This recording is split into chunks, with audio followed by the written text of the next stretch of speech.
I'm just saying this not because I have any answers to how the pyramids were made or why they were really made, but just to say that we live with these culturally, and yet we do not really understand them. And there's lots of things in the world like this that we tell ourselves must be explained, but in reality are not.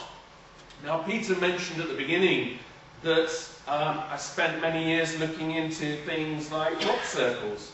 And I'll show you some crop circles in a minute, but before I do, I'm just going to share a quote with you, which is a valuable quote. This is Thomas Paine, an old revolutionary of the 18th century.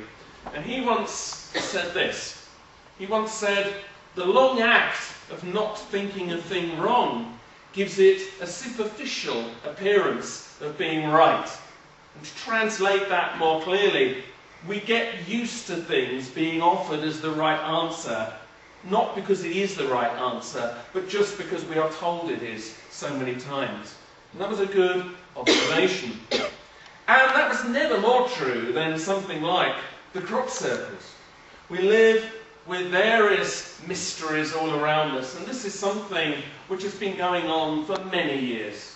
And I'm not going to say too much about this tonight, but there are records of crop circles going back to the 1600s. We have photographs from 1932, and we know that crop circles have been appearing across the decades ever since. We have astonishing evidence. The patterns are huge. Geometrically, they are very complex. We have eyewitnesses, people who have watched crop circles appearing in front of their eyes in seconds. Strange lights are very often seen coming down from the sky into the fields where they are found.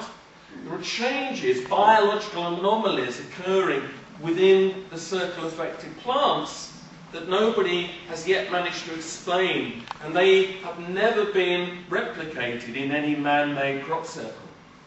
And yet, we are told again and again in the newspapers and on the television that all crop circles are man-made, that they're all a hoax made by people as a joke. Now, some are. We know there have been man-made crop circles. But to say that that explains the whole phenomenon is really to ignore the evidence. And when you look at the totality of the evidence for this phenomenon, you begin to realize there is something going on that needs a better explanation. But again, we are told to believe they are all made by people.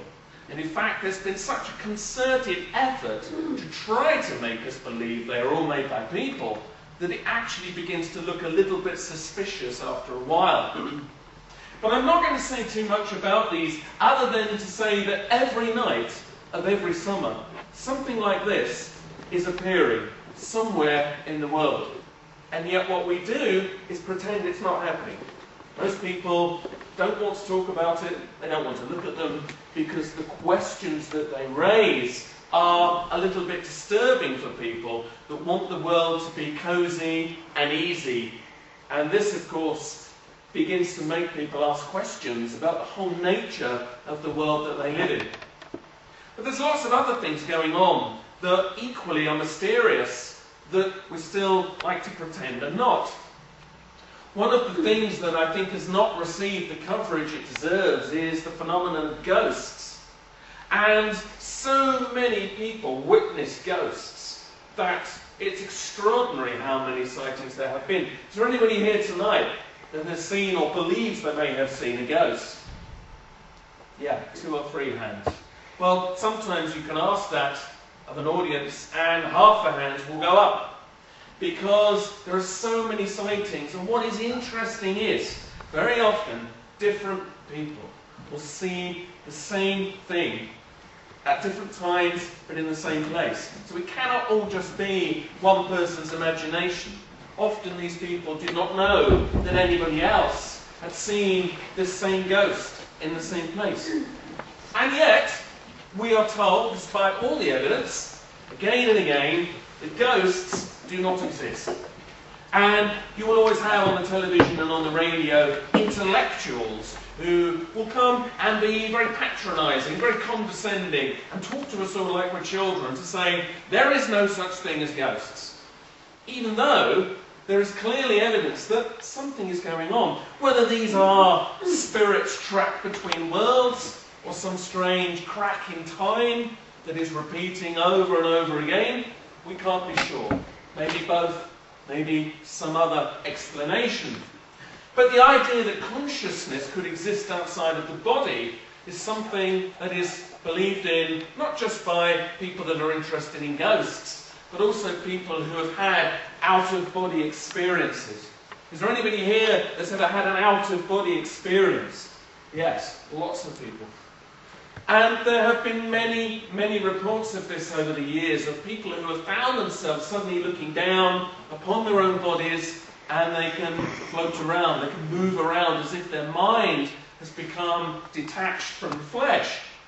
And in some hospitals, they've noticed that lots of people under general anaesthetic, when they're having an operation, will report suddenly finding themselves fully awake, but looking down on themselves. And they've come back from these experiences and have reported seeing things in rooms that they couldn't have entered, seeing objects up on tops of high shelves and cupboards that they couldn't possibly have seen when lying down on the slab below.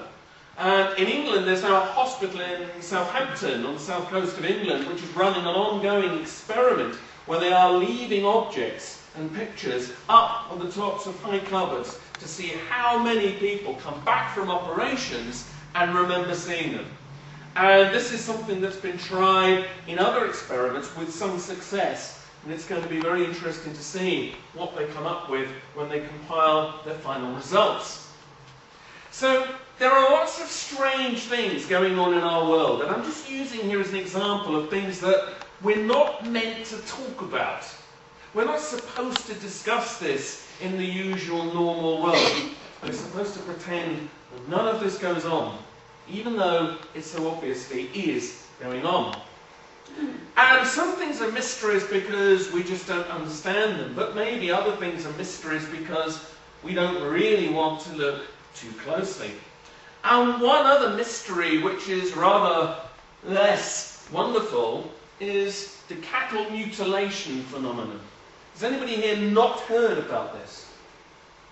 It's astonishing how many people have not heard about it. Every year, there are thousands of cases around the world, but often in America, but not exclusively, often other countries too, where animals, usually cattle, sometimes other animals, are being found dead, but with no evidence of obvious injury. But certain parts of their bodies, certain organs have been removed almost with laser precision. There's no mess, there's no blood, there's no sign of a fight or struggle, and nobody can explain how this is occurring. Now, some people have suggested this is some sinister military experiment trying to extract genetic material for some strange reason. But other people think there may be some kind of extraterrestrial explanation. And the reason that some have said this is because very often strange lights are seen hovering over the areas where these animals are then found. And this leads some people to think there might be some other strange alien force at work. And indeed, this experience is now so common. If you go to some states of America, you may even find road signs like this. With a UFO hovering over a cow. Now, even though that's meant humorously, nonetheless, the fact that they expect you to understand the joke tells you how common this experience now is. But, once again, we're not supposed to talk about this.